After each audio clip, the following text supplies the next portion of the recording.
Hello আমার প্রিয় বন্ধুরা, গুড ইভিনিং। তোমরা সবাই কেমন আছো? তো দেখো, এখন আমি সন্ধ্যাবেলায় চলে এসেছি তো চা করার জন্যে।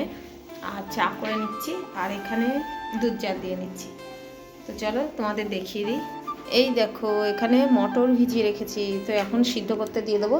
আর এই দেখো, এখানে দুধ জাল দিয়ে নিচ্ছি। আর এখানে দেখো চা করে নিচ্ছি, লিকার চা।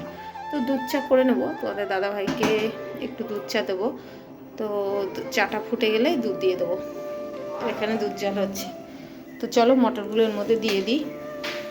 তো দেখো বন্ধুরা, আমি কিন্তু প্রতিদিনই ব্লগটা শুরু করি সকাল থেকে। তো আজকে ভাবলাম চলো আজকে সন্ধ্যা থেকে স্টার্ট করব, কারণ সারাদিন একটু ব্যস্ততার মধ্যে দিয়েই দিনটা কেটে গেছে। তো যাই হোক, ভিডিও শুরু করা হয়নি।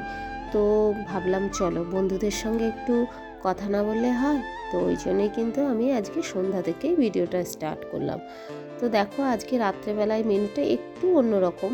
রেগুলারই কিন্তু থাকে রুটি আর সবজি থাকে, দুধ থাকে।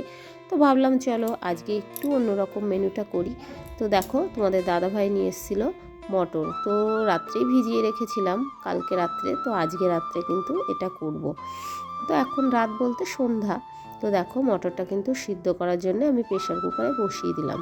তো মটরটার মধ্যে কিন্তু একটু লবণ দিয়ে দিলাম, কারণ লবণ দিয়ে দিলে না, ওর মধ্যে লবণ ঢুকলে খেতে কিন্তু টেস্টি হয়।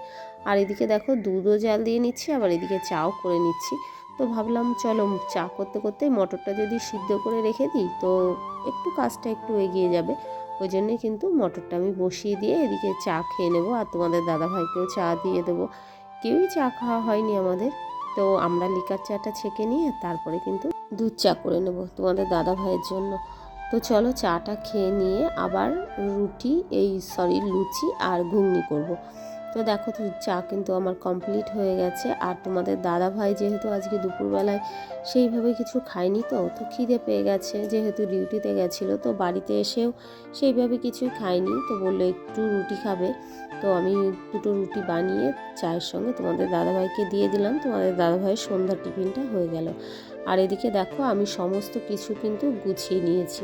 এদিকে পেঁয়াজ কুচিয়ে নিয়েছি, টমেটো, কাঁচা লঙ্কা, রসুন পেস্ট করে নিয়েছি। আর এদিকে দেখো, আমি কিন্তু তেলটাও দিয়ে দিয়েছি কড়াইয়ে ঘুগনি করার জন্য। তো ফোড়নে কিছু জিরে আর শুকনো লঙ্কা এগুলোই দিলাম। আর দেখো, আলুটা বেশ সুন্দর করে লাল লাল করে ভেজে নেব। তো ঘুগনির আলু খেতেও কিন্তু আমার খুব ভালো লাগে, জানো তো। তো ঘুগনির মধ্যে যদি একটু তোমার মাটনের চর্বি দেওয়া যায়, তো ঘুগনিটা কিন্তু আরও বেশি টেস্টি হয়। কিন্তু আমি এমনিই করব আজকে, চর্বি দিয়ে করব না। চর্বি দিয়েও মাঝে মাঝে করা হয়, কিন্তু এটাও ভালো লাগবে, এটা করলেও ভালো লাগে। আবার অনেকে দেখবে ঘুগনি কিন্তু নিরামিষভাবেও করে। তো নিরামিষভাবে করলেও সেটাও খারাপ লাগে না কিন্তু।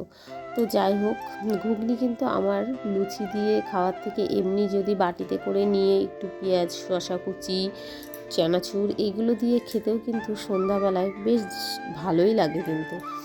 তো যাই হোক, চলো ঝটপট করে ঘুগনিটা করে ফেলি। তো আলুটা দেখো ভাজা ভাজা হয়ে গেছে।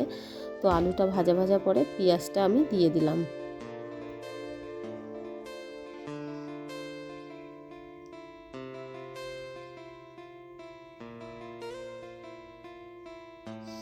তো দেখো, পেঁয়াজটা কিন্তু আমার ভাজা ভাজা হয়ে গেছে। তারপরে আবার একটু টমেটো দিয়ে দিলাম। তো টমেটো খুব বেশি দেব না, কারণ বেশি দিলে আবার টক টক ভাবটা চলে আসে। আর এখানে দেখো মশলা করে নিয়েছি। এখানে আদা জিরে, আদা, তারপর ধনে জিরে গুঁড়ো, এই শুকনো লঙ্কার গুঁড়ো, এইসব অল্প অল্প করে সমস্ত কিছু মশলাই কিন্তু এর মধ্যে দিয়ে নিলাম। আর মটরটা তো আগে সিদ্ধ করে নিয়েছি। তো দেখো, বেশ সুন্দর করে কষিয়ে নেবো, জানো তো। এই মশলাটা যদি বেশ সুন্দর করে না কষিয়ে নেওয়া যায় না, তো একটু কাঁচা কাঁচা গন্ধ করলে ভালো লাগে না খেতে। তো দেখো, মশলাটা কিন্তু বেশ সুন্দর করে কষিয়ে নিয়ে তারপরে কিন্তু আমি মটরটা এর মধ্যে দিয়ে দিলাম। তো মটরটা না একটু বেশি গলে গেছে। তো আমার আবার বেশি গলে গেলেই টেস্টি লাগে খেতে, এই গোটা গোটা থাকলে আমার আবার ভালো লাগে না, জানো তো। তো যাই হোক, আর একটু হয়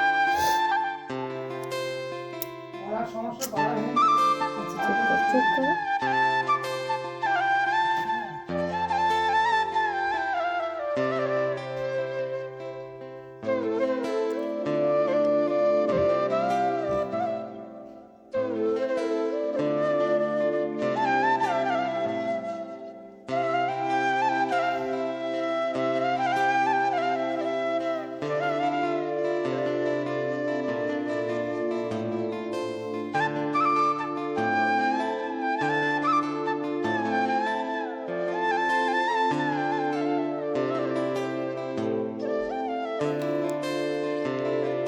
চলো আমার ঘুগনিটা কিন্তু কমপ্লিট হয়ে গেছে। এখন ঢেলে রাখবো, ঢেলে রেখে আবার লুচির দিকে যেতে হবে। আর ঘুগনিটাই ফার্স্টে করে নিলাম, কেন বলো তো, ঘুগনিটা ফার্স্টে করে নিলে লুচিগুলো গরম গরম ভেজে কিন্তু সার্ভ করে দেওয়া যায়। তো যাই হোক, দেখো আমি কিন্তু একটা পাত্রের মধ্যে ঢেলে নিলাম, আর বেশি হয়ে গেছে তো ওই পাত্রে যেটুকু ধরলো আর বাদ বাকিটুকু আমি অন্য একটা পাত্রে ঢেলে নেবো।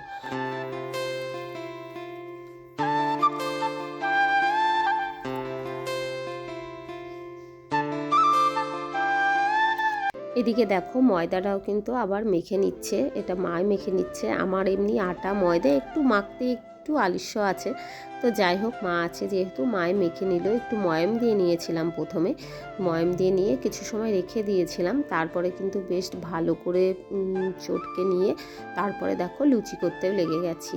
আর এদিকে আমি বেলছি, আমি ভাজছি, মা মেখে দিয়েছে, তো মাকে বললাম মা আমি ভেজে নিচ্ছি, আমি বেলে নিচ্ছি, আমি পারবো একটা একটা করে নিতে। তো দেখো কি সুন্দর ফুলছে, কিন্তু দারুণ লাগে। কিন্তু লুচি যদি না ফোলে তো দেখতে কিন্তু একদমই ভালো লাগে না। লুচি খাওয়ার থেকে যখন ফোলে না তখন কিন্তু বেশি ভালো লাগে দেখবে। তো দেখো একটা একটা করে চলো লুচিগুলো সব ভেজে নিই।